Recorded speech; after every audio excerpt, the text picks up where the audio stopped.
Mostly through recursion आपको वो solutions दिख जाते हैं. तो this is the reason that this topic is very important, right. And starting में थोड़ा सा पेन हो सकता है. Also take the first class. This is our first class, no? So starting में थोड़ा सा पेन हो सकता है रिकर्जन को कवर करने में, but later on it is the most easiest of all the topics, है ना. मतलब इतना ईजी है that you will love coding in recursion, है ना. रिकर्जन के क्वेश्चन सॉल्व करने में यू विल फाइंड लाइक, मतलब बहुत ही ज़्यादा मज़ा आने वाला है आप लोगों को for sure. So let's start with our first program. Hello, so ma'am. Suppose I have this. हाँ जी Ma'am, some students are waiting to join. Please allow them. Vishesh sir. Ma'am, no, there is no one in the lobby, so Guys, there is no one waiting.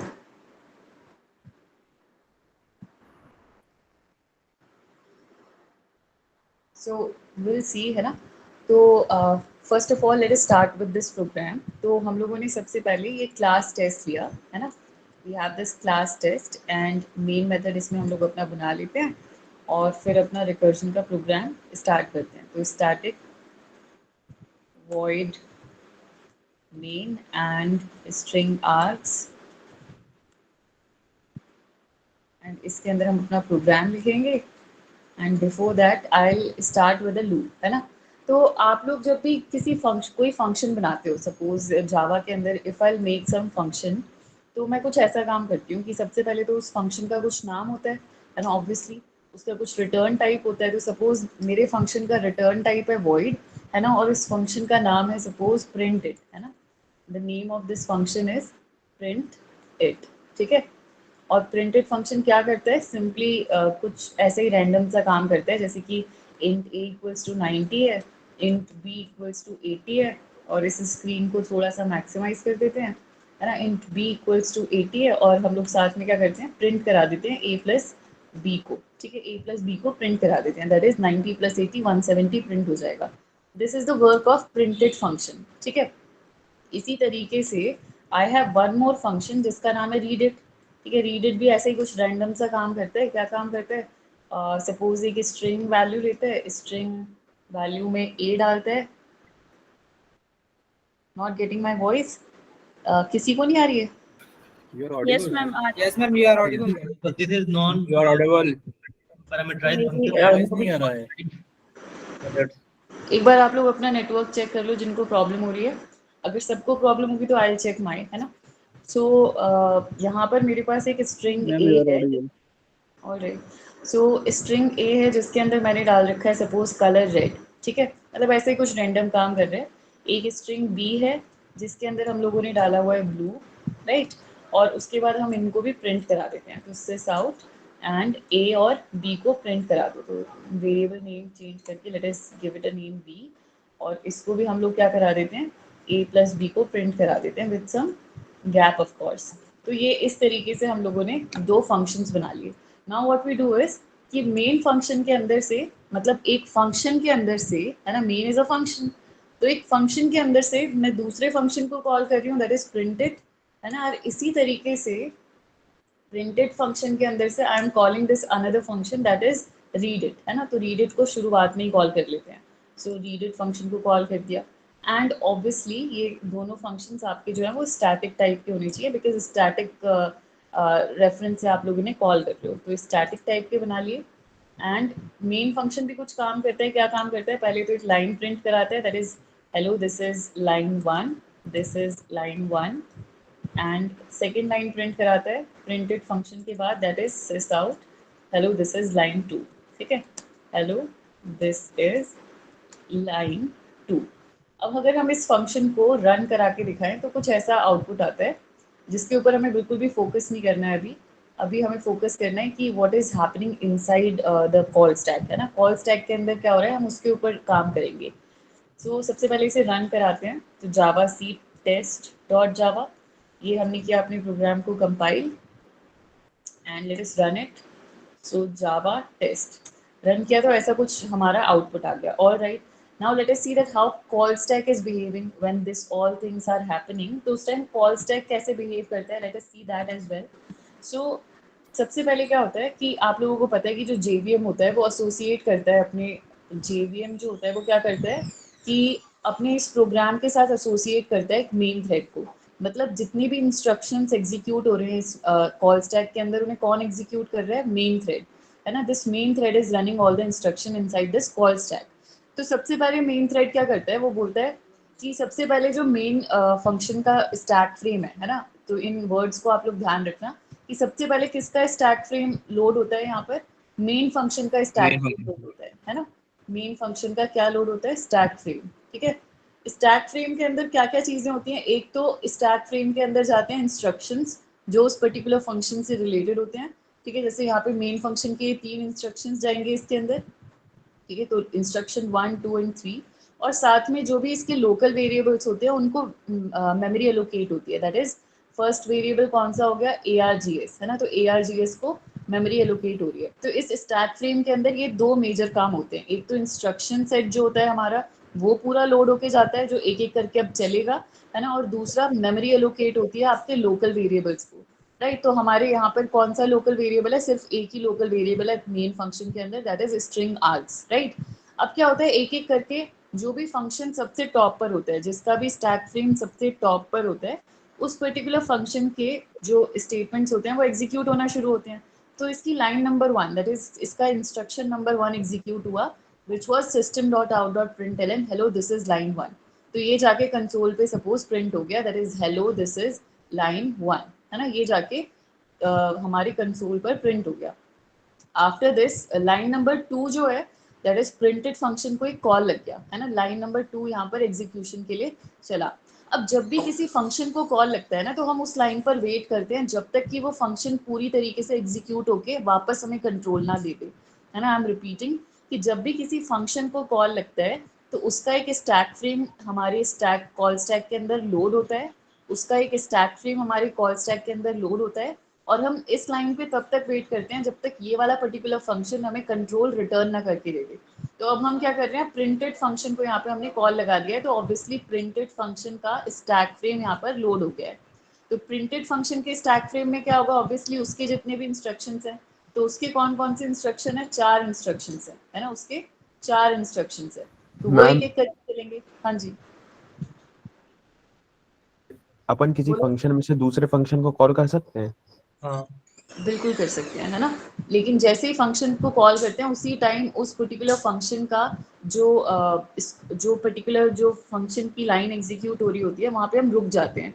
हम बोलते हैं इसके नीचे की line अब बाद में एग्जीक्यूट होंगी, पहले ये फंक्शन पहले पूरी तरीके से रिजॉल्व होकर आएगा, दैट इज पूरा चल कर आएगा है ना. मतलब अब यहाँ पर हम मेन फंक्शन के अंदर रुक चुके हैं. हाँ, अब हमारा जो थ्रेड है उसे याद रहेगा कि कौन सा इंस्ट्रक्शन पे हम रुके हैं. अब जब तक प्रिंटेड पूरा नहीं चल के आ जाएगा तब तक ये लाइन नंबर 3 है ना जो मेन फंक्शन की वो एग्जीक्यूट नहीं होगी. क्लियर है ये पॉइंट? मैम अगर firstly ma'am yes ma'am. Read अगर नॉन स्टैटिक फंक्शन होता तो मैम तब उसको कैसे कॉल करते हैं? That is a different story all together. अभी हमें उस पर ऑब्जेक्ट बना के ऑब्वियसली, पर जो कॉल स्टैक के अंदर हम लोग कॉल कर रहे हैं, कॉल स्टैक के अंदर जो लोड हो रही हैं चीज़ें वो ऐसे ही लोड होंगी है ना, उसमें कोई डिफरेंस नहीं आएगा. इट्स जस्ट कि उसके साथ एसोसिएट हो जाएगा एक this, but that is a different story all together है ना. अभी हमें बस ये सोचना है कि चाहे स्टैटिक फंक्शन हो चाहे नॉन स्टैटिक फंक्शन हो, अगर वो अंदर से कॉल लगा रहा है तो इसी तरीके से एक स्टैक फ्रेम बनकर आता है. ठीक है, मैम स्टैक फ्रेम में एड्रेसेस स्टोर हो रहे हैं क्या? क्या स्टैक फ्रेम में एड्रेस स्टोर होते हैं? स्टैक फ्रेम में आपके इंस्ट्रक्शंस स्टोर होते हैं, मतलब कौन कौन सी लाइंस एग्जीक्यूट करानी है उस पर्टिकुलर फंक्शन को. उसके बाद आपके लोकल वेरिएबल्स जो होते हैं वो उनको स्पेस उसी स्टैक फ्रेम के अंदर मिलती है. जैसे इस प्रिंटेड फंक्शन के अंदर इंट a है, इंट b है, ये लोकल वेरिएबल्स हैं इस फंक्शन के. या फिर अगर इसके पास पैरामीटर्स होंगे कुछ है ना, अगर सपोज इस फंक्शन के पास कुछ पैरामीटर्स होते तो उसको भी इसी स्टैक फ्रेम के अंदर जगह मिलती है. तो जितने भी लोकल वेरिएबल्स होते हैं उन सबको जो स्पेस एलोकेट होती है वो इस स्टैक फ्रेम के अंदर ही होती है. क्लियर है? ओके. ऑलराइट, आगे चलें. सो Sure. यहाँ पर Yes, ma'am. ऑलराइट, सो यहाँ पर रीडिट फंक्शन को कॉल लग गया है ना, लाइन नंबर 1 में ही एक फंक्शन को कॉल लग गया। तो अब प्रिंटेड फंक्शन क्या बोल रहा है कि जब तक रीडिट रिजॉल्व नहीं होगा, जब तक रीडिट पूरी तरीके से नहीं कंप्लीट होगा, तब तक मैं आगे नहीं चलूंगा। तो अब ये लाइन, अब जो ये आगे की 3 इंस्ट्रक्शन है ये नहीं एग्जीक्यूट करेगा जब तक रीडिट नहीं कंप्लीट होकर आएगा। तो इसका मतलब रीडिट का स्टैक फ्रेम अब यहाँ पर लोड हो जाएगा, है ना। तो यहाँ पर रीडिट फंक्शन का स्टैक फ्रेम लोड हो गया। दिस इज योर रीडिट फंक्शन, ठीक है। रीडिट फंक्शन के पास कितने इंस्ट्रक्शंस थे, तो इसके पास 3 इंस्ट्रक्शंस थे। यहाँ पर मैं 1 2 3 लिख रही हूँ, बट इसका मतलब क्या है कि ये तीनों इंस्ट्रक्शंस यहाँ पे लोड हो जाते हैं, राइट। तो यहाँ पर string a equals to red, सबसे पहले ये वाला इंस्ट्रक्शन लोड हुआ, ठीक है। तो यहाँ पर a इक्वल्स टू रेड ये वाला इंस्ट्रक्शन लोड हुआ। आप लोगों को ऑब्जेक्ट्स के बारे में पता है?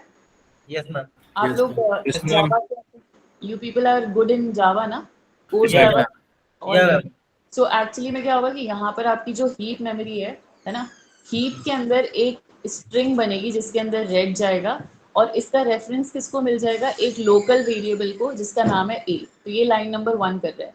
लाइन नंबर 1 क्या कर रहा है, एक लोकल वेरिएबल बना रहा है जो कि रेफरेंस टाइप का वेरिएबल है, और इसका रेफरेंस दैट इज a का a किसके रेफरेंस को स्टोर कर रहा है, तो रेड ऑब्जेक्ट के रेफरेंस को a स्टोर कर रहा है। This is how line number 1 is executing.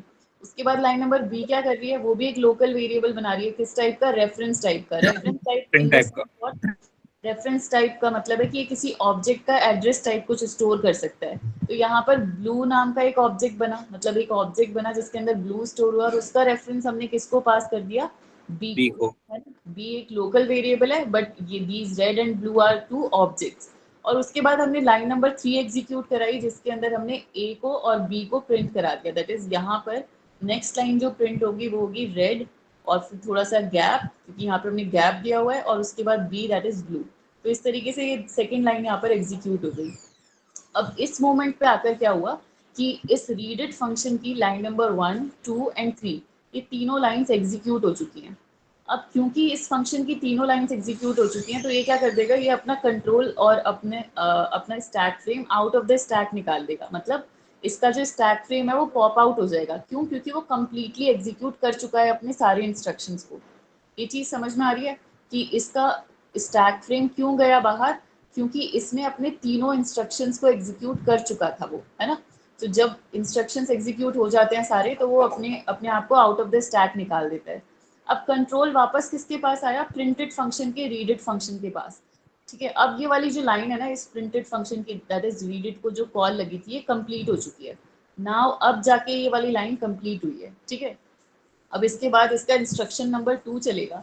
Instruction number 2 क्या बोल रहा है कि एक ए वेरिएबल बनाओ, लोकल वेरिएबल, जिसके अंदर 90 असाइन कर दो, जिसके अंदर 90 असाइन कर दो। उसके बाद इंस्ट्रक्शन 3 चलेगा, दैट इज एक बी वेरिएबल बनाओ जिसके अंदर 80 असाइन कर दो। देन लाइन इंस्ट्रक्शन नंबर 4 चलेगा, that is A plus B का जो सम है वो प्रिंट करा दो, दैट इज 170 यहाँ पर प्रिंट हो जाएगा। This is your line number 4 executing, ठीक है। तो अब इस पर्टिकुलर पॉइंट पर आकर प्रिंटेड के भी सारे इंस्ट्रक्शंस कंप्लीट हो चुके हैं, ठीक है। प्रिंटेड के भी सारे इंस्ट्रक्शंस कंप्लीट हो चुके हैं, इसका मतलब it will also go out of the stack. तो जैसे ही सारे instructions complete, out of the stack, है ना। अब हम लोग मेन फंक्शन के पास वापस आए। ये किस पर वेट कर रहा था, ये लाइन नंबर 2 पर वेट कर रहा था कि जब प्रिंटेड फंक्शन पूरा चलेगा तब जाके मैं लाइन नंबर 3 एग्जीक्यूट करूंगा। अब इसको कंट्रोल मिल चुका है वापस कि लाइन नंबर 2 पूरी एग्जीक्यूट हो चुकी है। अब आप अपना एक नेक्स्ट जो भी स्टेटमेंट है उसे एग्जीक्यूट करा लो। तो this is hello, this is line 2। अब यहाँ पे hello this is line 2 print हो गया। हेलो दिस इज लाइन 2, ये वाली चीज यहाँ पर प्रिंट हो गई। And this is how this particular program is running. Clear है ये? Yes, आप ma'am. Yes, ma'am. Limpid. Yes, ma'am. किसी को कोई डाउट है इसमें? एनीथिंग? किसी को? वो स्ट्रिंग पूल हाँ, मैम वो स्ट्रिंग पूल में अगर पहले से रेड और ब्लू रहता है तो वो कैसे काम करेगा? अच्छा रिकर्जन की क्लास में ये बता दूं, मैं बता दूंगी, बट देखो स्ट्रिंग पूल जो होता है उसके अंदर किस तरीके से काम करता है। अगर रेड पहले से होता है और सपोज आप 2 वेरिएबल्स आपके पास हैं, एक स्ट्रिंग ए है और स्ट्रिंग बी है, ठीक है। This is specifically for you, ठीक है, क्योंकि आपने ये डाउट पूछा है, बट नेक्स्ट टाइम से we will concentrate on the topic, है ना।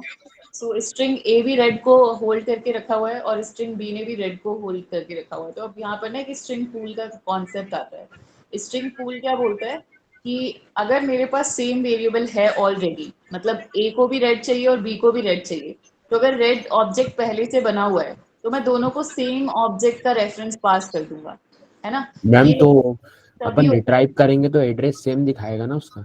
ऑब्वियसली अगर दोनों को रेड रेड करेंगे तो एड्रेस सेम दिखाएगा, दैट इज हैश कोड जो इसका होगा वो सेम होगा, है ना।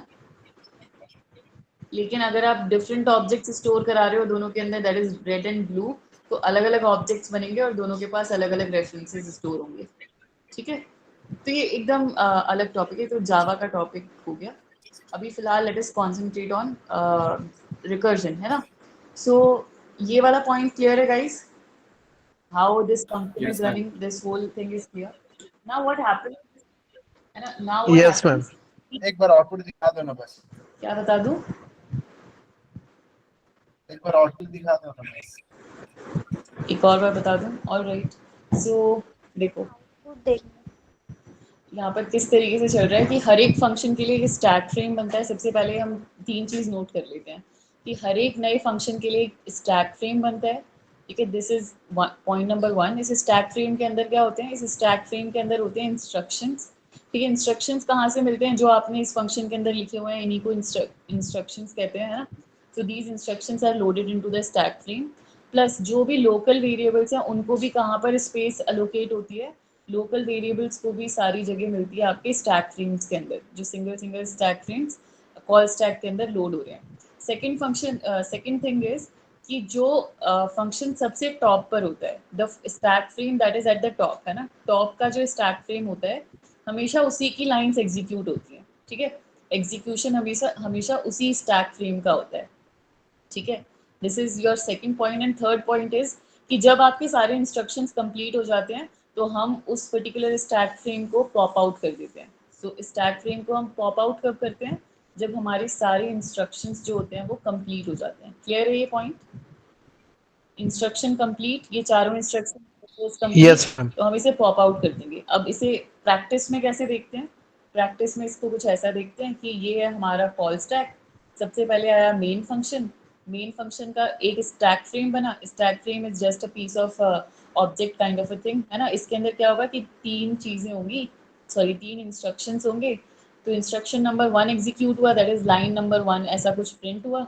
उसके बाद सेकेंड इंस्ट्रक्शन पे अब हम वेट कर रहे हैं, क्योंकि यहाँ पर एक फंक्शन कॉल लग गया है। तो जब भी फंक्शन कॉल लगता है तो हम उसी मोमेंट पे वहीं पे रुक जाते हैं और पहले उस फंक्शन को रिजॉल्व करके आते हैं। तो यहाँ पे प्रिंटेड फंक्शन जो है वो पहले रिजॉल्व होगा, दैट इज पूरा कंप्लीटली चलेगा। तो यहाँ पे प्रिंटेड फंक्शन लोड हुआ, इसके अंदर 4 लाइन्स थी, दैट इज 4 इंस्ट्रक्शंस थे, ठीक है। तो 4 इंस्ट्रक्शंस लोड हुए। तो फर्स्ट इंस्ट्रक्शन क्या था, एक फंक्शन कॉल था, it means that we are waiting on this line, है ना। हम इस रीडेड फंक्शन के ऊपर यहाँ पर वेट कर रहे हैं।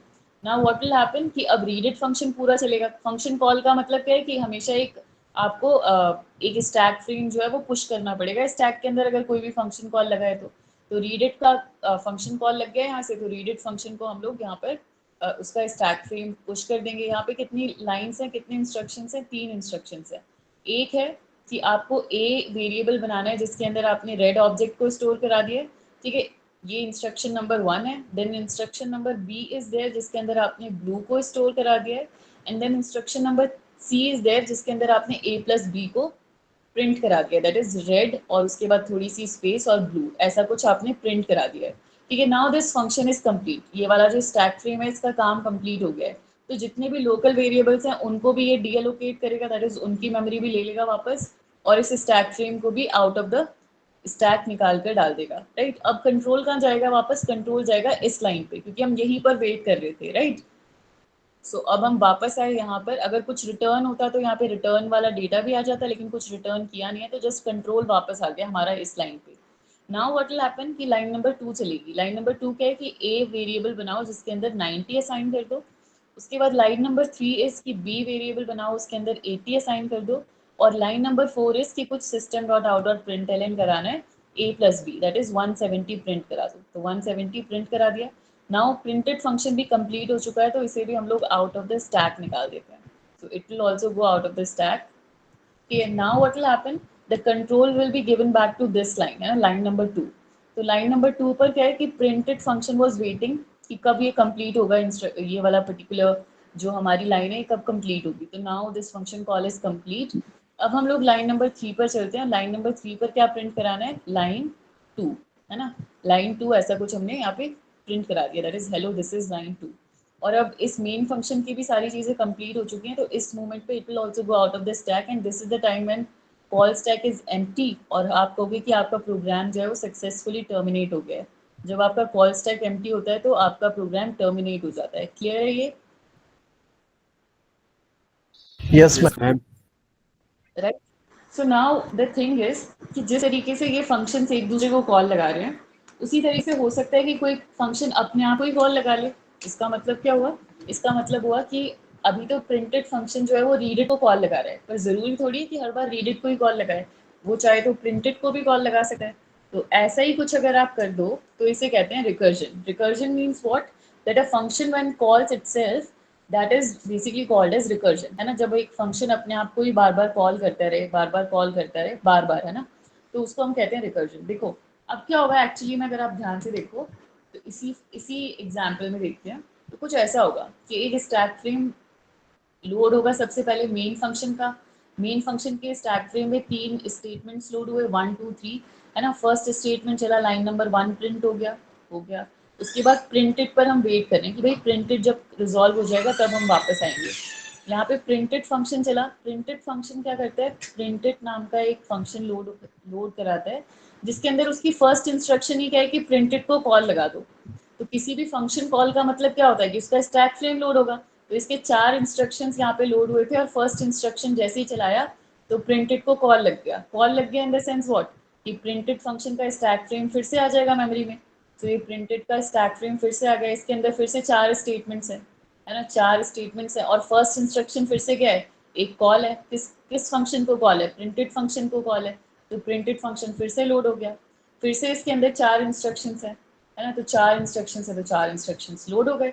फर्स्ट इंस्ट्रक्शन क्या है, प्रिंटेड को फिर से कॉल, तो फिर से प्रिंटेड फंक्शन आ गया। इसका मतलब ये एवर ग्रोइंग स्टैक है ना। रिकर्जन मतलब क्या, जब फंक्शन अपने आप को ही रिपीटेडली कॉल करता रहे उसे हम लोग क्या कहते हैं, उसे हम कहते हैं recursion, right. This is an example of recursion. Is it clear?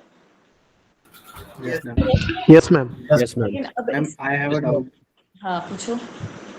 Ma'am, if I call printed in read it, and after that I call read it in printed, vice versa. So is it a recursion or not?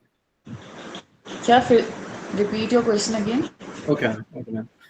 मतलब मैंने printed में read it को call किया है and ठीक read है। it function में मैंने printed को कॉल किया है।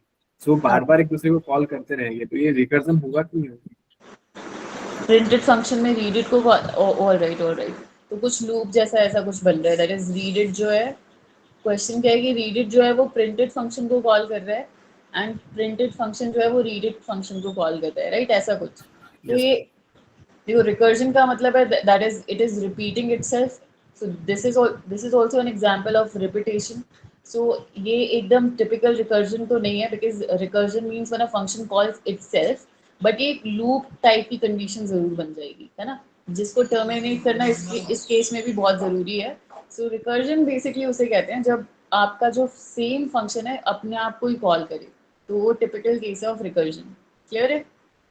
ये Which रिकर्जन means ये recursion नहीं है। नहीं है ना। This is not a case of recursion, but loop यहाँ पर भी बन जाएगा, दैट इज यहाँ पर भी एक दूसरे को कॉल करते करते बहुत सारे स्टैक फ्रेम्स लोड होते जाएंगे। So but not a case of recursion of course. ठीक है?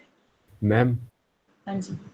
मैम मेरा एक डाउट और बढ़ गया, जो आपने अभी बताया था ना हाँ कि जो अपना स्ट्रिंग रहता है उसको कभी अपन सेम वैल्यू रख दे देते हैं तो सेम रेफरेंस मिलता है।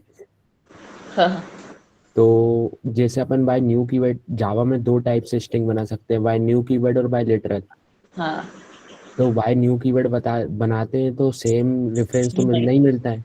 नहीं, जब आप न्यू से बनाते हो तो एक्चुअली में क्या होता है, there are 2 types of memory heap के अंदर।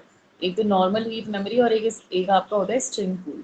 तो जब स्ट्रिंग पूल में सिर्फ और सिर्फ तभी आपका ऑब्जेक्ट जाता है जब आप विदाउट यूजिंग न्यू कीवर्ड, मतलब लिटरल फॉर्म में अगर आप स्ट्रिंग्स यूज करते हो, that is something like this, if you write string equals to red, है ना, इस लिटरल फॉर्म में अगर आप यूज करते हो तो स्ट्रिंग पूल के अंदर ऑब्जेक्ट को स्पेस एलोकेट होती है, मतलब ये रेड को स्पेस स्ट्रिंग पूल के अंदर कब एलोकेट होगी, जब आप लिटरल फॉर्म यूज करोगे स्ट्रिंग का, ठीक है। लेकिन अगर आपने न्यू वाला जो सिंटेक्स है वो यूज कर दिया, that is new string and उसके अंदर कुछ पास कर दिया, सपोज रेड या ब्लू या व्हाटएवर, तो उसको नॉर्मल ऑब्जेक्ट की तरह हीप के अंदर मेमोरी मिलेगी और हर बार डिफरेंट मिलेगी, भले ही आप रेड स्टोर कराते रहो, है ना, भले ही आप हर बार रेड कलर स्टोर कराओ, लेकिन हर बार नई मेमोरी एलोकेट होगी अगर न्यू कीवर्ड यूज किया है, बिकॉज न्यू कीवर्ड जब हम यूज करते हैं तो स्ट्रिंग पूल के अंदर मेमोरी एलोकेट नहीं होती है, ठीक है। ये बस तब होता है जब आप लोग स्ट्रिंग लिटरल फॉर्म में अपना स्ट्रिंग एलोकेट करते हो, स्ट्रिंग एस को।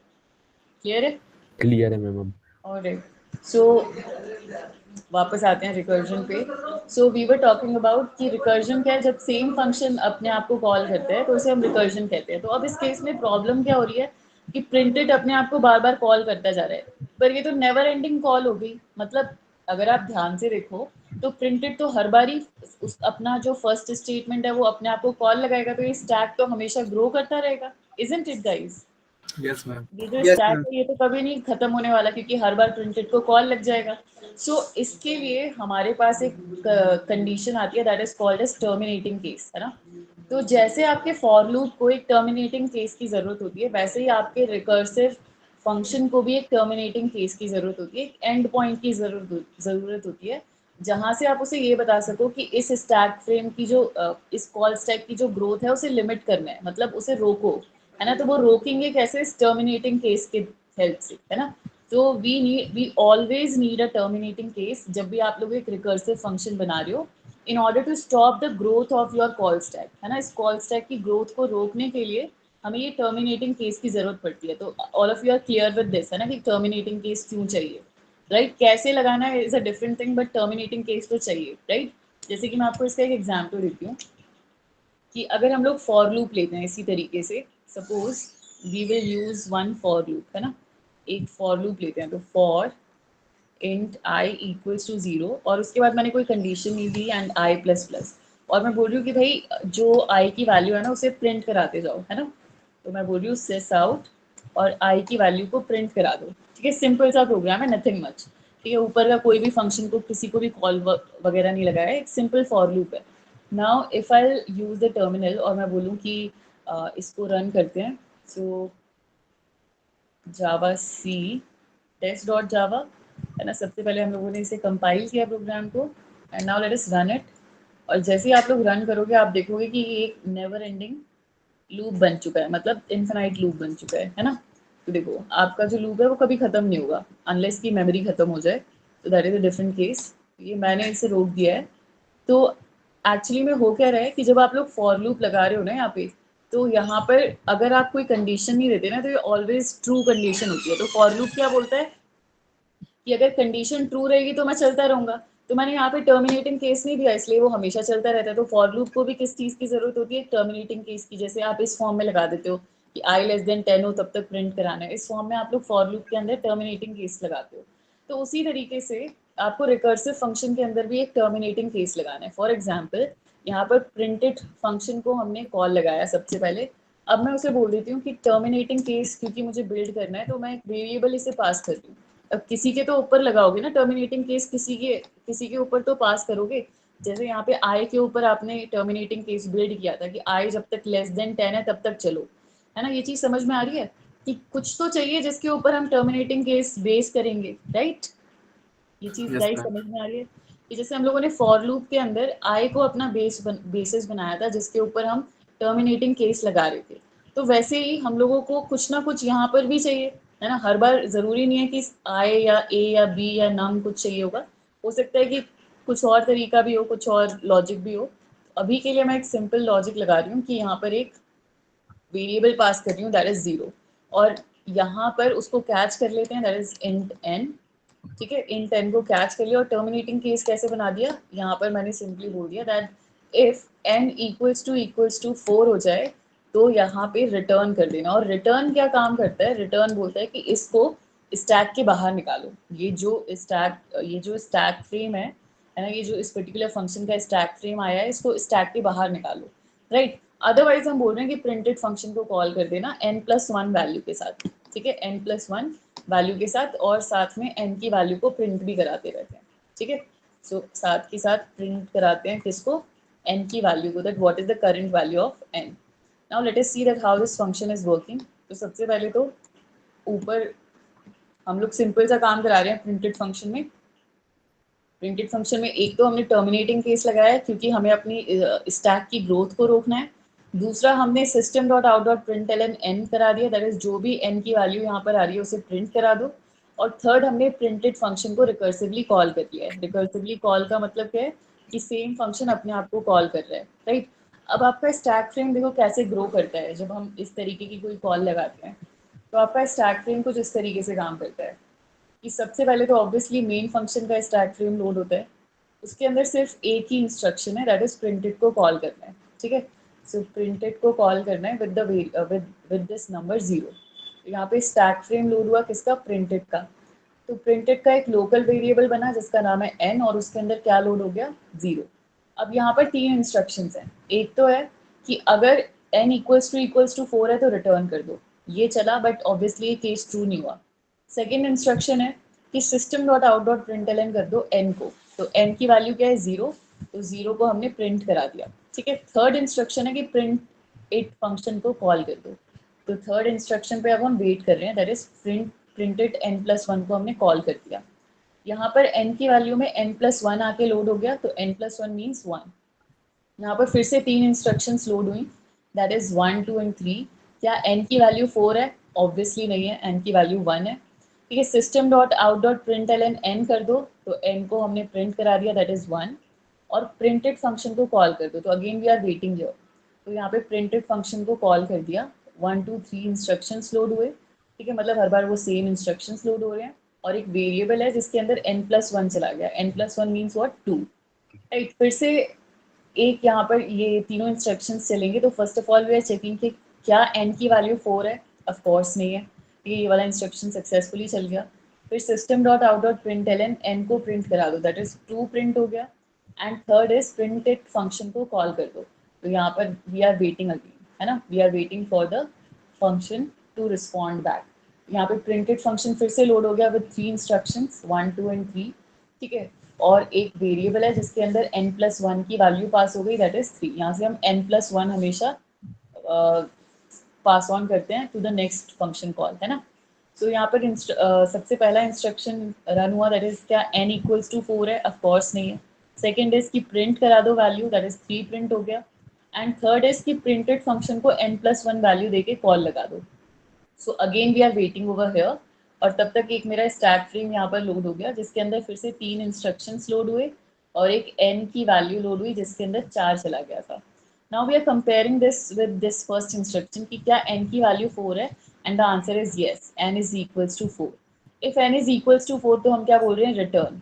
अब देखो आपको ना अगर कॉल स्टैक से किसी भी स्टैक फ्रेम को बाहर निकालना है, लिसन इट वेरी केयरफुली, अगर आपको किसी भी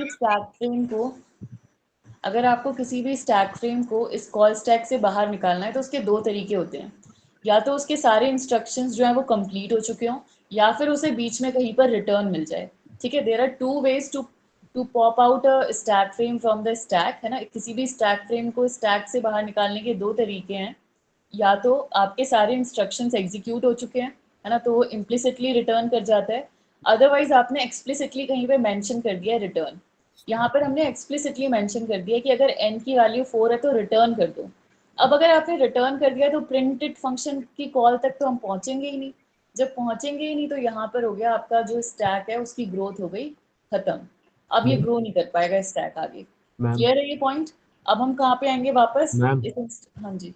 कभी अपन रिटर्न की जगह ब्रेक लगाएंगे तो नहीं, ब्रेक जो है वो लूप्स के साथ और स्विच केस के साथ काम करता है, फंक्शंस के साथ नहीं काम करता है ना। Break is for terminating this loops, है ना, या फिर स्विच केस के अंदर काम करेगा, नॉट एनीवेयर एल्स, है ना। अगर आपको किसी फंक्शन से बाहर निकल कर आना है तो उसके लिए आपका रिटर्न स्टेटमेंट होता है। रिटर्न स्टेटमेंट का काम क्या है, इस स्टैक फ्रेम की ग्रोथ को रोकना, दैट इज इस स्टैक फ्रेम से उस पर्टिकुलर फंक्शन को पॉप आउट करना, यही रिटर्न का काम होता है ना। अब देखो कंट्रोल वापस कहाँ आएगा, इस पर्टिकुलर लाइन पे, ठीक है। यहीं से तो कॉल लगी थी उस फंक्शन को, तो इस लाइन पर अब हमारा कंट्रोल वापस आया। तो हम यहाँ पर अब क्या बोल रहे हैं कि अब ये वाला जो लाइन है ये कंप्लीट हो चुका है, मतलब प्रिंटेड फंक्शन की जो कॉल है ये कंप्लीट हो चुकी है। तो अगर सारी लाइंस कंप्लीट हो गई हैं तो इसे बाहर निकालो, है ना। तो इसे हमने बाहर निकाल दिया, that is out of the stack. अब कंट्रोल कहाँ है, वापस यहाँ पर इसी लाइन से तो कंट्रोल गया था ऊपर, इसी लाइन से कॉल लगी थी। तो अब ये वाली लाइन भी कंप्लीट हो चुकी है, line number 3 that is printed function को कॉल लगाया हुआ था। तो अब ये भी कंप्लीटली इसने सारे इंस्ट्रक्शंस को एग्जीक्यूट कराया, तो इसे भी बाहर निकालो, है ना। Same case with this also and same case with this also, है ना। सबकी लाइंस जो है वो कंप्लीट हो गई हैं, तो सबको बाहर निकालो एंड हेंस लास्ट में हमारे ये वैल्यूज प्रिंट हो गए 0 1 2 3, है ना। और जो ये था इफ n इक्वल्स टू 4, ये हमारा बना टर्मिनेटिंग केस। क्लियर है ये point, how this Yes, is a ma'am. Terminating case, ये क्लियर है। Yes, ma'am. तो टर्मिनेटिंग केस क्या कर रहा है, आपके स्टैक की ग्रोथ को लिमिट कर रहा है ना। What it is doing, so stack की ग्रोथ को वो लिमिट कर देता है। क्यों कर देता है, क्योंकि जब आपने इसी लाइन पे अगर रिटर्न कर दिया तो आप इस लाइन तक पहुंचे ही नहीं। अगर आपको रिपीटेडली किसी फंक्शन को कॉल करना है तो ये वाली लाइन चलनी चाहिए, है ना। बाकी सारे फंक्शंस में ये वाली लाइन चल जाती थी, पर इस वाले केस में जो लास्ट केस था उस वाले केस में ये वाली लाइन चली ही नहीं कभी, तो नहीं चली तो ऑब्वियसली आपका जो स्टैक की ग्रोथ थी वो लिमिट हो गई। So this is how recursive function works. Clear है ये point? Yes, ma'am. Ma'am, I किसी have को a doubt. Yes, ma'am. क्या डाउट है, बोलो।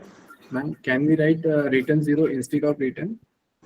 See, if you want to write return 0, then you must have this return type set to int, isn't it? या फिर byte या फिर Yes. long, है ना, something like that.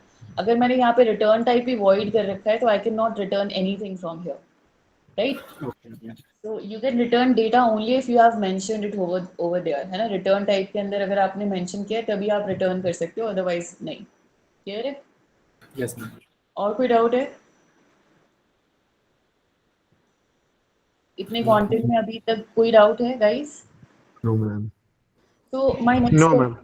Alright, so my next question is कि अभी तो मैंने जो प्रिंट कराया था नंबर वो कुछ इस तरीके से प्रिंट हुआ था 0 1 2 3, है ना। और 4 पे जाके रिटर्न हो गया था, तो वो प्रिंट नहीं हो पाया था बिकॉज इस लाइन तक पहुंच ही नहीं पाया था ऑब्वियसली। अब अगर मुझे उल्टा प्रिंट कराना है, दैट इज 3 2 1 एंड 0, तो मैं क्या अप्रोच लगाऊं, what should I do then? वहाँ पे n And we minus can pass दीजिए 4. और उसमें मैम फोर एन को पास आप कर वहां से दीजिए। और मैं यहाँ से कोई भी चेंज नहीं करने वाली, है ना। ये जो कॉल है ये सेम ही रहेगा। मैम 15th और 16th लाइन को स्वैप कर देंगे। 15th और 16th लाइन को स्वैप कर देंगे, एकदम सही है। सो एज सुन एज, अगर आपने ध्यान से देखा हो, है ना, हम जो अभी स्टैक फ्रेम्स लोड कर रहे थे तो उसमें हमेशा जो system dot out dot println वाली लाइन थी वो पहले चल जाती थी, तो इसीलिए वो उस ऑर्डर में प्रिंट हो रहा था। अगर आप इन दोनों लाइन्स को स्वैप कर दोगे तो just the opposite will happen. What will happen, देखो फटाफट इसका स्टैक फ्रेम बनाते हैं। तो सबसे पहले आया मेन फंक्शन, मेन फंक्शन के अंदर आया प्रिंटेड को कॉल विद 0, राइट।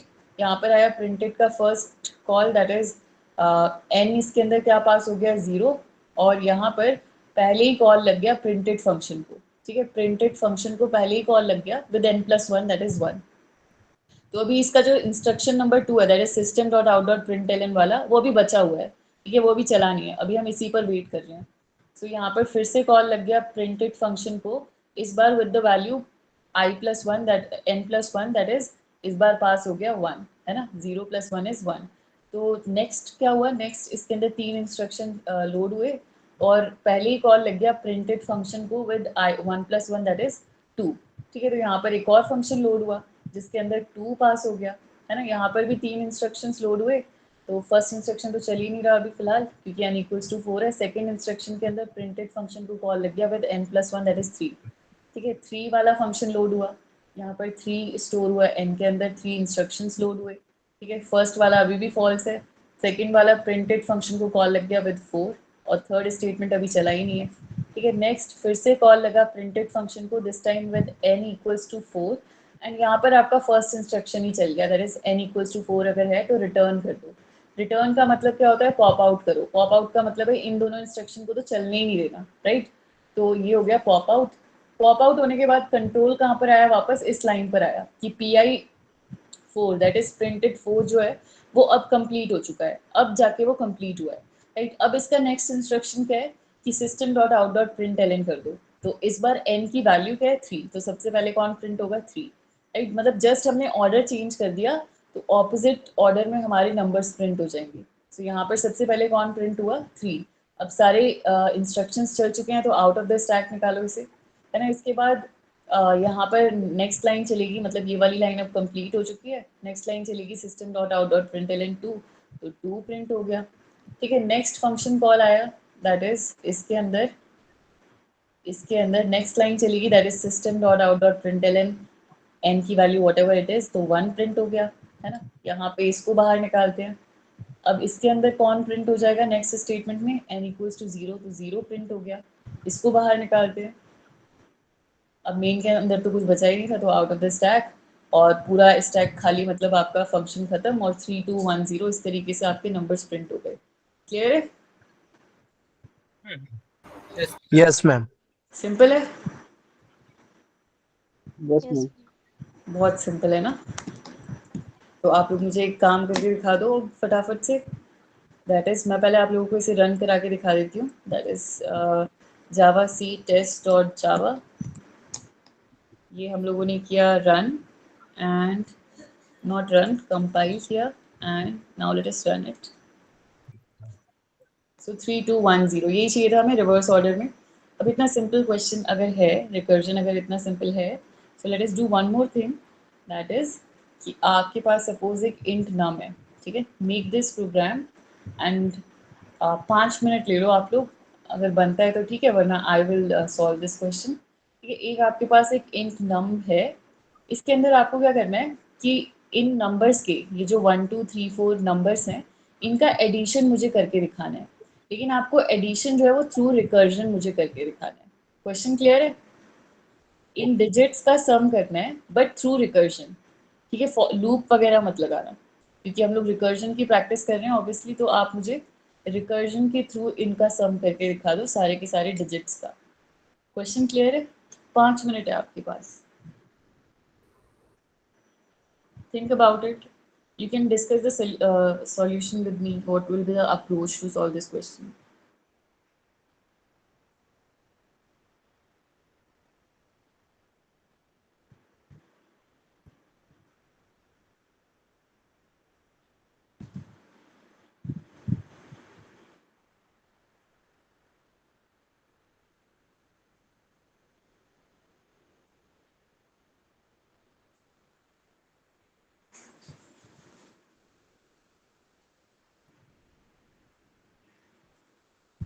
अगर किसी को भी आ रहा है कुछ अप्रोच समझ में, तो आप लोग मेरे साथ डिस्कस कर सकते हो। How can we solve this question?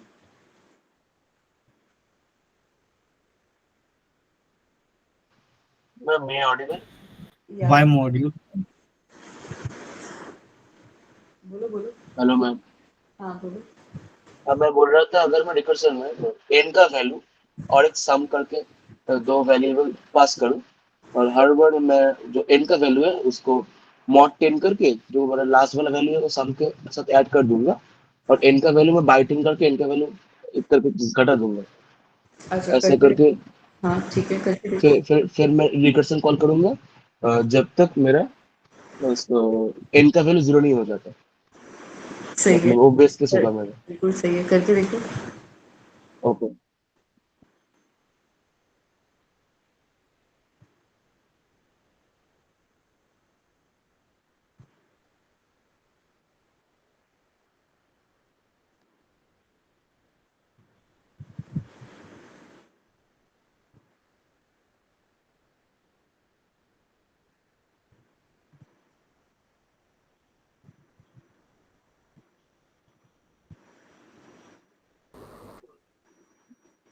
Ma'am code send करना है। कोड क्या? मैम सेंड करना है या फिर अप्रोच में बता रही हूँ। नहीं, बस मुझे बता दो ऐसे आप लोग अप्रोच अपनी। ओके।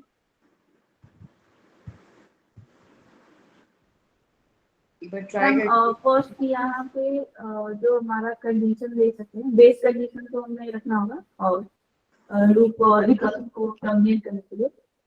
तो लाइक अगर हमारा नंबर लाइक 5 है, लाइक 1 है और या फिर लेस देन 1 है, तो फिर हम n को रिटर्न कर देंगे, लाइक जो भी नंबर्स हैं, लाइक 1 है तो रिटर्न 1 हो जाएगा, यानी 1 होगा। अगर n, ये बेस कंडीशन हो गया कि n लेस देन और इक्वल्स टू 1 है तो रिटर्न कर देंगे n को। अदरवाइज हम रिकर्शन कॉल कर देंगे n प्लस n माइनस 1 के लिए, यानी अगर हमारा n 5 है तो 5 प्लस हो जाएगा, और जो रिकर्सिव कॉल होगा वो 5 माइनस 1 यानी 4 के लिए होगा। तो ऐसे ऐड कर सकते हैं। ऑलराइट,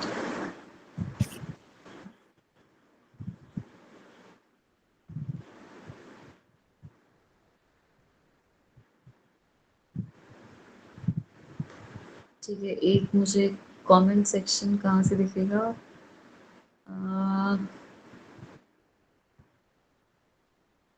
ये तो यहाँ पे भी होगा, इधर ही देख लेती हूँ।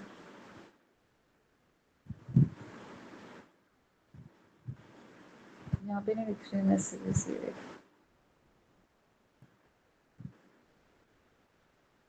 सम ऑफ डिजिट्स, ठीक है, sum int n equals to 0, return 0, otherwise return n mod divided by 10 plus sum, absolutely correct, एकदम सही है। So सही है एकदम। Now should I discuss now or should I wait for 2 minutes more?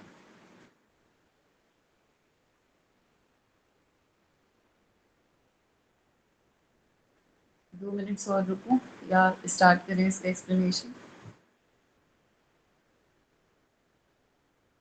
हाँ, loop के थ्रू मत करो, है ना, लूप के थ्रू मत करो। अभी जो आपने इस लास्ट इज इट राइट।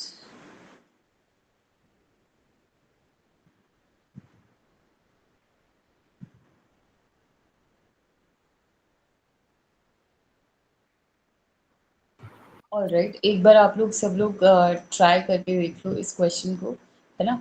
और नेक्स्ट सेशन में we will start from this problem and we'll discuss a lot more problems, है ना। नेक्स्ट सेशन में we'll discuss problems, है ना। इस वाले सेशन में भी आप discuss the concept of recursion. ये वाली प्रॉब्लम आप लोग सब ट्राई करके आ जाना एक बार, एंड देन नेक्स्ट सेशन के अंदर we will start with the problems। सही है? एक्चुअली मैम, Yes, हाँ जी, ma'am. हेलो मैम, हाँ जी बोलो। मैम मैंने इसका वो सॉल्यूशन निकाला था, वो डिस्कस कर लूँ? श्योर श्योर, ओके, चैट पे भेज दो। इसमें भेज दिया मैंने चैट में इसको। अच्छा, कौन सा सोल्यूशन है ये? हाँ, ये चीज। अच्छा, क्या किया इसमें? अगर आई n लेस देन 10 है, अगर सिंगल डिजिट आ रही है तो फिर रिटर्न कर देंगे, तो सिंगल डिजिट तो कुछ एब्सोल्युटली सही है। Last digit equals to mod divide remaining digit, सही है। सम ऑफ डिजिट्स को remaining digits plus, absolutely correct, है ना। हाँ जी विशाल बोलो, एकदम सही है ये मोहित आपका सोल्यूशन। विशाल बोलो, कोई क्वेश्चन है?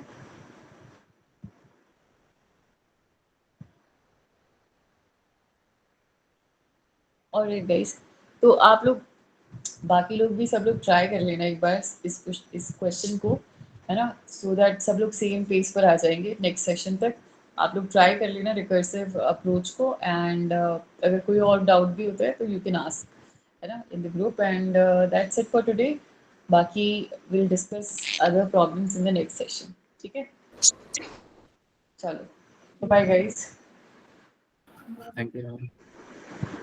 Thank you ma'am. Good night. Good night. Thank you, ma'am. Goodbye. Thank you ma'am. हाँ,